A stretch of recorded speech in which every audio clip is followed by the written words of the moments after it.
Ang mabuting balita ng Panginoon ayon kay San Mateo. Lumapit kay Jesus ang mga alagad ni Juan na tagapagbautismo at siya'y tinanong, "Kami po ay madalas mag-ayuno, gayon din ang mga Pariseo. Ngunit bakit hindi po nag-aayuno ang inyong mga alagad?" Sumagot siya, "Dapat bang malungkot ang mga panauhin sa kasalan habang kasama pa nila ang lalaking ikinasal? Kapag wala na ito, saka pa lamang sila mag-aayuno." Ang mabuting balita ng Panginoon. Word of the day, hear what God has to say.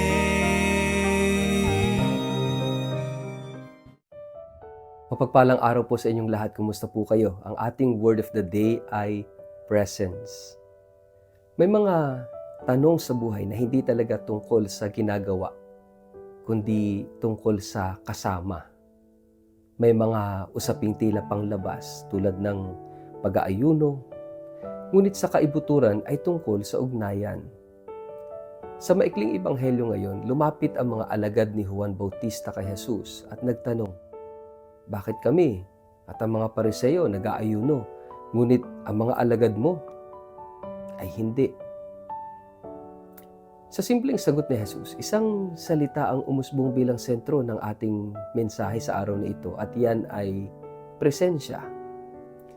Isinagot ni Jesus, "Maari bang magluksa ang mga kaibigan ng lalaking ikinasal habang kasama pa nila siya? Darating ang mga araw na kukunin sa kanila ang lalaking ikinakasal. At saka sila mag-aayuno." Ang sagot niya ay hindi direktang paliwanag sa ritual, kundi paghahayag kung sino siya. Siya ang lalaking ikinakasal. Siya ang sentro ng kagalakan. Ang pag-aayuno at pagdiriwang ay hindi basta disiplina. Ito ay tugon sa presensya o kawalan ng presensya.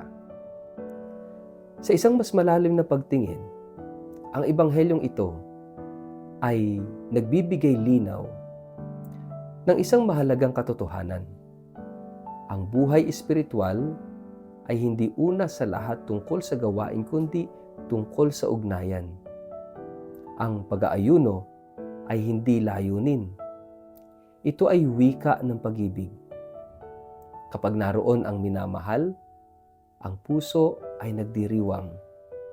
Kapag tila malayo ang minamahal, ang puso ay naghahanap at nag-aayuno. Si Jesus ang presensya ng Diyos sa gitna ng tao. Habang siya'y naroroon, ang mga alagad ay nasa panahon ng kagalakan. Ngunit darating ang sandaling siya ay kukunin. Ang krus, ang kamatayan, doon magkakaroon ng pag-aayuno. Ngunit kahit ang pag-aayunong iyon ay magiging paghihintay sa muling presensya, ang muling pagkabuhay. Sa ating buhay, madalas nating iniisip na ang kabanalan ay nasusukat sa dami ng sakripisyo. Ngunit itong ating ebanghelyo ngayon ay paalala na ang tunay na kabanalan ay nasusukat sa lalim ng ugnayan kay Kristo.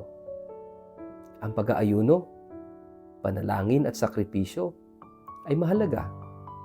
Ngunit kung wala ang kamalayan ng kanyang presensya, nagiging tuyo, hungkag, walang kabuluhan ang mga ito.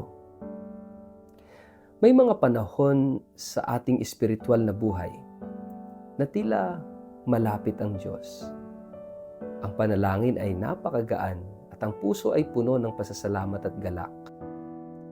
May kagalakan sa pagsunod, ngunit may mga panahon din na tila tahimik siya. Ang panalangin mabigat, ang loob ay parang walang nararamdaman. Sa ganitong mga sandali, ang pag-aayuno ay nagiging tanda ng pagnanasa. Pagnanasang maramdaman muli ang presensya. Ang presensya ni Kristo ay hindi palaging emotional na karanasan. Minsan nga, ito'y tahimik. Minsan ito ay nakatago sa ordinaryong araw. Ngunit ang pananampalataya ay pagkilala na siya'y naroroon. sa Eukaristiya, sa kanyang salita, sa kapwa, sa mga sugatan at nagugutom. Ang tanong ay hindi kung naroon siya. Ang tanong ay kung gising tayo, mulat tayo sa kanyang presensya. Sa ating panahon, maraming ritual ang maaaring gawin. Mga tradisyon, debosyon, mga sakripisyo. Ngunit kung ang puso ay hindi nakatuon sa presensya ni Kristo, nagiging forma lamang ang lahat. Ang pag-aayuno na walang pag-ibig ay nagiging pagyayabang. Ang pagdarasal na walang ugnayan ay nagiging paulit-ulit. Ang sakripisyo na walang presensya ay nagiging pabigat na pasanin. Ngunit kapag ang presensya ni Kristo ang naging sentro, ang lahat ay nagkakaroon ng kahulugan. Ang pag-aayuno ay nagiging paghahanda. Ang panalangin ay nagiging pakikipag-usap. Ang sakripisyo ay nagiging pag-ibig. Ang presensya ang nagbibigay buhay sa disiplina, lalo na ngayong panahon ng Kwaresma. Sa huli, ang Ebanghelyo ngayon ay nagtatanong sa ating lahat, ano ba ang sentro ng ating pananampalataya? Ang gawain ba o ang presensya ni Kristo? Ang Kristyanismo ay hindi una sa lahat listahan ng dapat gawin at bawal gawin. Ito ay pakikipag-ugnayan sa Diyos na naging tao, na patuloy na kasama natin araw-araw sa bawat sandali ng buhay. Kapag kasama natin ang lalaking ikinakasal, ang puso ay nagdiriwang. Kapag tila malayo siya, ang puso'y naghahanap. Ngunit sa bawat yugto, kagalakan man o pag-aayuno, ang mahalaga ay manatili sa kanyang presensya. Mga kapatid, tanungin natin ang sarili. Magnilay. Ang ating mga gawaing pangrelihiyon ba ay nakaugat sa tunay na kamalayan ng presensya ni Kristo sa ating buhay? Sa ngalan ng Ama at ng Anak at ng Espiritu Santo. Amen. Panginoong Hesus, Ikaw ang presensya ng Diyos sa aming buhay. Turuan mo kaming hanapin Ka, hindi lamang sa mga ritual, kundi sa ugnayan. Sa mga sandaling tila malayo Ka, palalimin mo ang aming pananampalataya. At sa mga sandaling malinaw ang iyong presensya, punuin mo ang aming puso ng kagalakan at pasasalamat. Manatili Ka sa amin at mananatili kami sa iyong presensya. Amen. Pagpalain po kayo at ingatan ng makapangyarihang Diyos, Ama, at Anak at Espiritu Santo. Amen.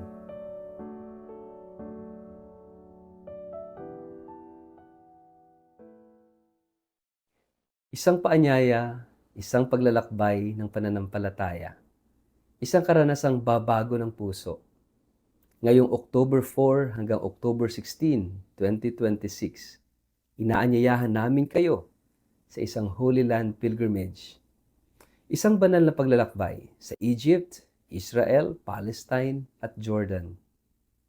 Samahan ninyo kami sa paglakad sa mismong lupang tinahak ni Jesus. Mula sa mga lugar ng kanyang kapanganakan, pangangaral, paghihirap, kamatayan, at muling pagkabuhay. Ito ay hindi lamang paglalakbay, kundi isang malalim na karanasan ng panalangin, pagninilay at espiritual na pagbabagong loob. Ang pilgrimage na ito ay pangungunahan po ng inyong lingkod. Magiging kasama ninyo sa bawat hakbang ng panalangin, misa, at pagninilay sa mga banal na lugar ng ating pananampalataya. Huwag niyo na pong palampasin ang pagkakataong ito na maranasan ang banal na lupain, hindi lang sa isip, kundi sa puso. Kung kayo po ay tinatawag, kung nais ninyong palalimin ang inyong pananampalataya, baka ito na ang inyong panahon. ang inyong pagkakataon. Makipag-ugnayan po sa amin. Pwede kayong magpadala ng mensahe sa email sa inquiry@tobiyahe.com, mag-text o tumawag sa 0917-317-4536. Holy Land Pilgrimage 2026. Isang paglalakbay ng pananampalataya, isang biyayang dadalhin habang buhay.